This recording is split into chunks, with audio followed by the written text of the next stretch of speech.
Hello everyone, and welcome to Let's Play Star Trek, the 25th Anniversary Edition on the NES.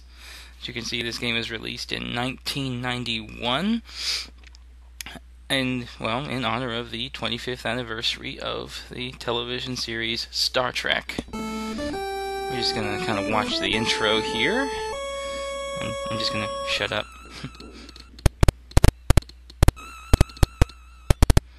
Actually, I don't need to. There's no voices in this. It's all text. This is a sequel to a classic Star Trek episode called A Piece of the Action. As a little spoiler alert for anyone who's not seen it. At the end of that episode, Dr. McCoy left his tricorder behind on a planet of primitive humans who had modeled their own lifestyle after a book about 1930s gangsters. They were described as very impressionable, and they were afraid that Dr. McCoy's tricorder might upset their already, well, upset society.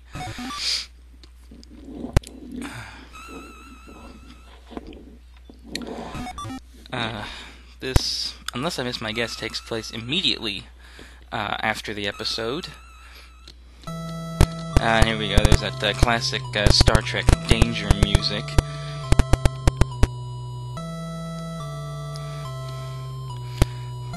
I'm not even going to attempt to do voices for this. I'm just saying, my voice acting is terrible.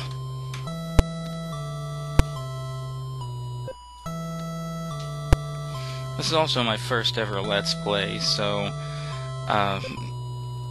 please forgive any mistakes I make.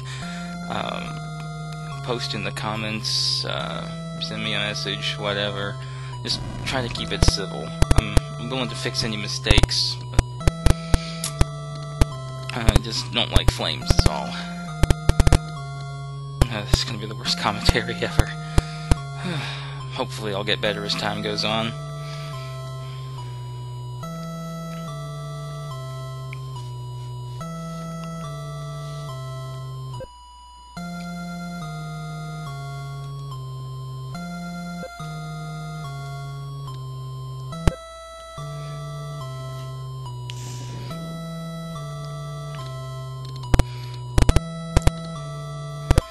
So, basically, the Enterprise is getting pulled through a hole in space and getting launched halfway across the galaxy.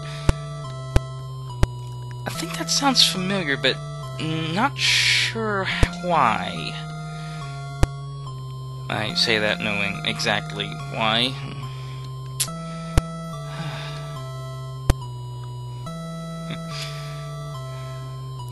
Okay, so it's not the most original plot device in the world. What are you gonna do?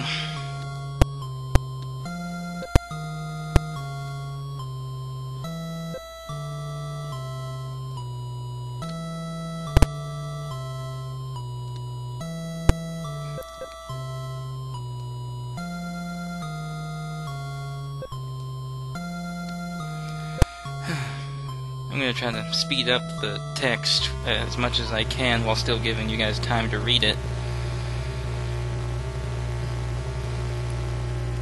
I hope this audio's coming in okay.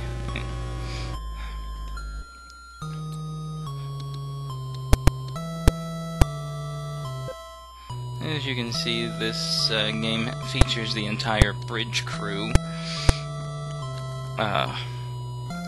Although of the bridge crew, I think only Spock has ever actually shown doing anything outside the ship.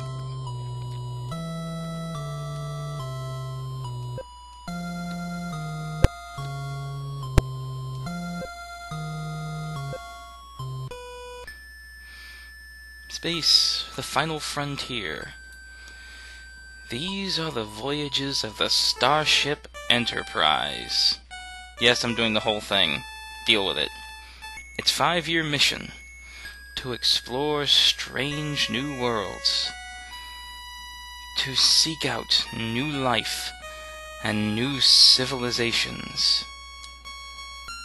to boldly go where no man has gone before.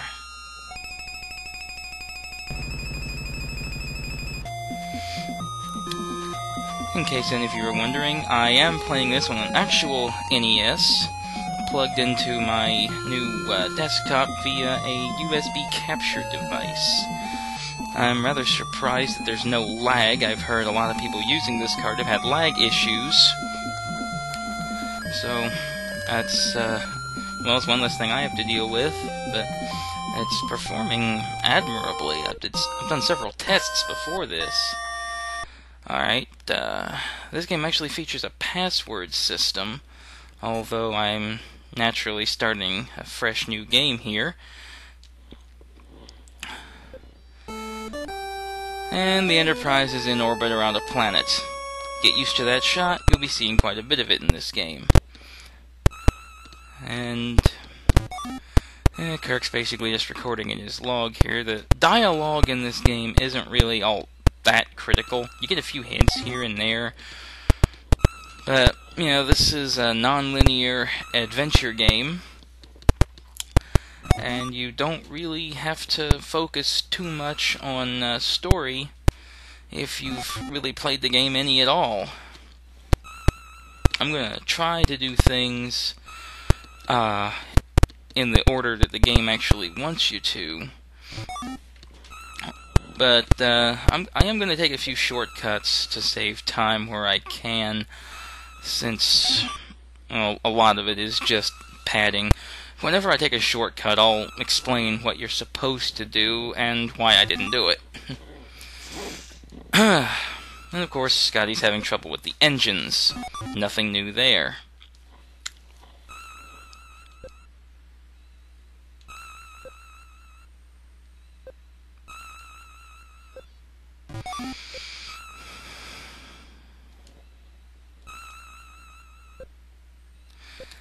Now, despite what Spock said about the orbit decaying in 2 hours, there is no time limit anywhere in this game that I can remember. I've played through this probably a dozen times that I can remember playing, and there's never any instance where you're pressed for time, or there's a mistake you make that will end your game, kill your party, etc., etc.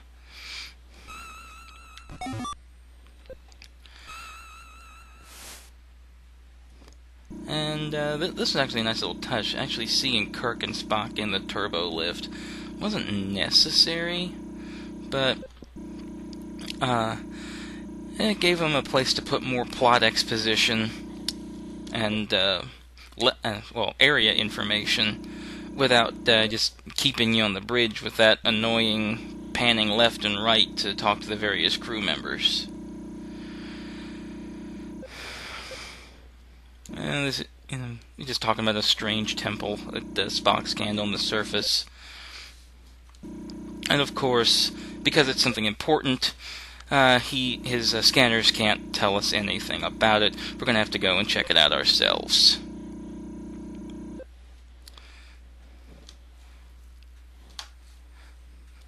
I'm going to show this entire sequence the first time. After this, I'm probably going to skip it because it does take a while, and I'm trying to keep my recordings fairly short here. But it is nice that they, threw in the entire transporter sequence.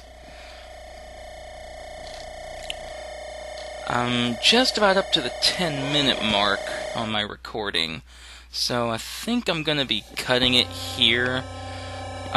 This is the first planet you go to. I believe it's called Masaba. Spock's telling us about the structure to the north, human settlement to the south. Of course, this is Star Trek, so we see humans everywhere in the galaxy, even places humans aren't supposed to have been before. Well, that said, I'm going to end this recording right now, and I will see you all in part 2, where we actually get to the meat and potatoes of this game. This is Kamen Rider Gumo, signing off.